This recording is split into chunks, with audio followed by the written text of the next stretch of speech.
Welcome to our comprehensive guide on how to post a draft in X. If you've been working on a draft and it's ready to be shared with the community, this video is for you. In this guide, we'll walk you through the step-by-step process. Let's get started. Step 1. Open the X app on your device. Locate the app icon and tap on it to launch the application. Once you're in the app, ensure you're on the home screen. Step 2. Look for the plus icon, usually located at the bottom center or top right corner of the screen. Tap on the plus icon to create a new post. Step 3. Now, tap on Post to proceed with sharing your content.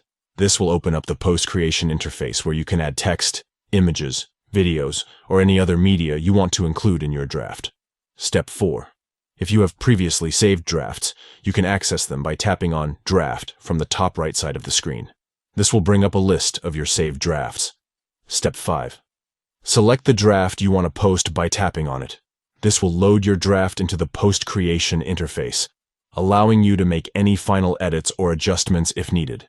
By following these simple steps, you can easily post your drafts in X and share your content with the community. Posting drafts in X gives you the opportunity to refine your ideas, perfect your content, and ensure that it aligns with your vision before making it public. Thank you for watching and happy posting.